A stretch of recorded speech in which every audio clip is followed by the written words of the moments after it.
everyone. This is Elliott Serrano and Jose Melendez coming to you from Dreamland Comics in Schaumburg, Illinois. Thank you for joining us here once again on the Comic Culture Warrior YouTube channel. I should mention to you, my brothers watch our little thing. I have two brothers who are also comic nerds. You were having a discussion online with Dimar, who is a Gulf War veteran, who went to Iraq, and I have two brothers, both who were in the Army. No, three brothers, two in the Army, one in the Marines, one of the Army brats and one of the Marines.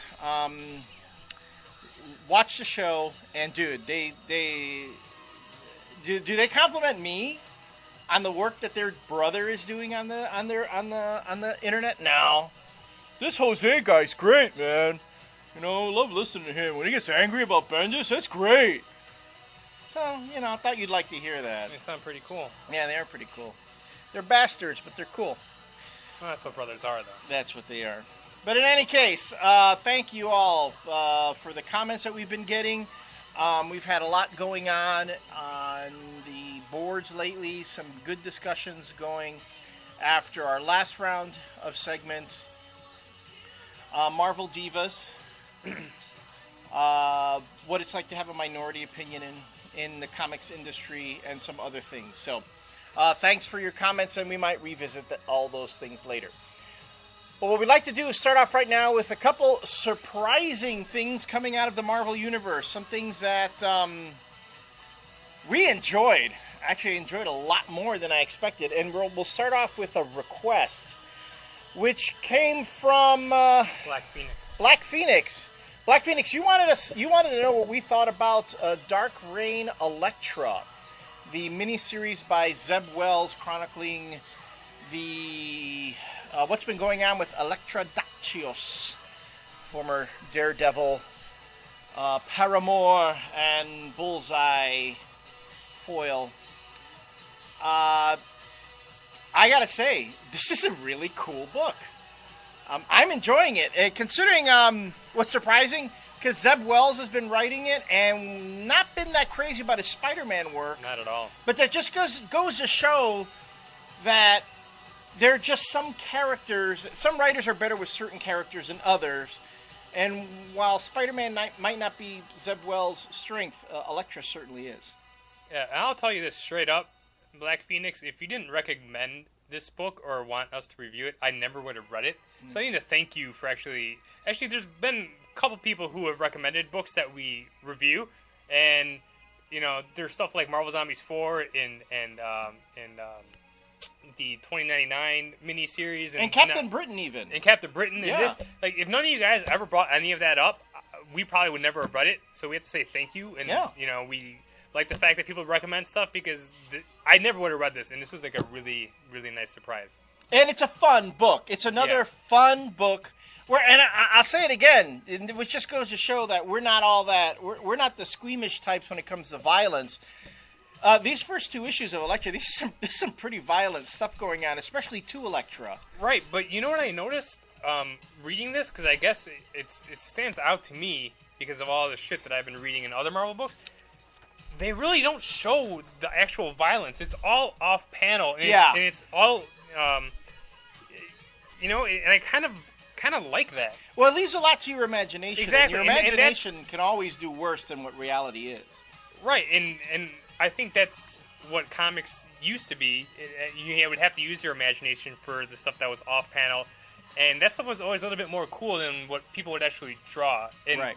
I think it just makes much more of an impact when you don't see someone getting shot in the face, or and it's alluded to in here, and right. And that's actually what they did in the first two issues, for the most part. I mean, there was still blood in here, but not as much as if they actually drew every single stabbing and punch and mutilation and everything. Now, for those who haven't been reading Dark Reign Elektra, this is the first two issues are Elektra is in the captivity of S.H.I.E.L.D., and it transitions from being S.H.I.E.L.D. to Hammer. Yeah, it actually takes place right after Secret Invasion in Savage Land. The S.H.I.E.L.D. guys take her in, right, and that's where the story picks up.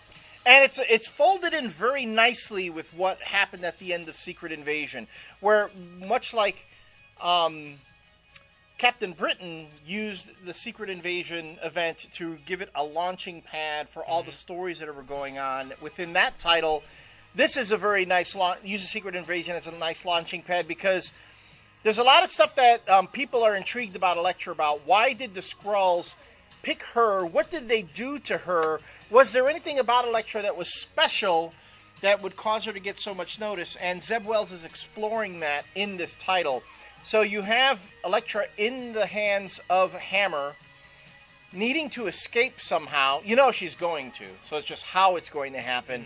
And then what happens after that. So, again, really entertaining. Like we said, it is, yes, a lot of the violence happens off panel. Yeah, I mean, especially when she takes out all these Hammer guys, like in the second issue. It's just like, it is. It's like all off panel. It's all, like, alluded to. A lot of onomatopoeia, a lot of cracks, a lot of, like, raps and stuff like that. And futs. Fut, because it's a silencer going off. Yeah, so it's kind of cool. And DV Gamer, you want some fucking action in your comics? Go and buy these 2 issues because there's nothing but action, and it's awesome. And as he said, he wants well choreographed action. And that's exactly what this is. Because the storytelling here, for all the action that goes on, the storytelling, who's the artist here? Clayman does an excellent job of keeping things going. Mind you, he doesn't have to get all flashy with elaborate panel layouts or overlays. It's pretty straightforward storytelling, and it's very, very effective. He doesn't have to, we were criticizing Ethan Van Sciver about in Flash Rebirth. Doesn't have to be that rendered, I guess, or too much detail. Yeah. Very simple, straightforward storytelling. Actually reminded me a bit of Frank Miller back in the day.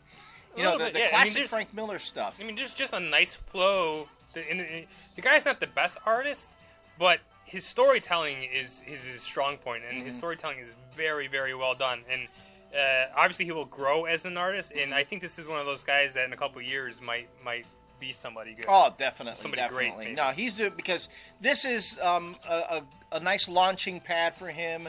Top character, top title. He gets to take off and do some cool stuff, get some attention. You're right. So yeah, this is a great book, and it's full of humor, full of action, full of it has a strong female protagonist, and issue 2 has an excellent setup. Yeah, excellent setup. I won't say what it is, but just check that out.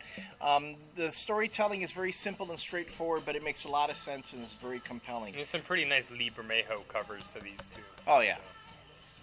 So, thanks guys for recommending that one, and we're enjoying it. So let's make this a quick first segment.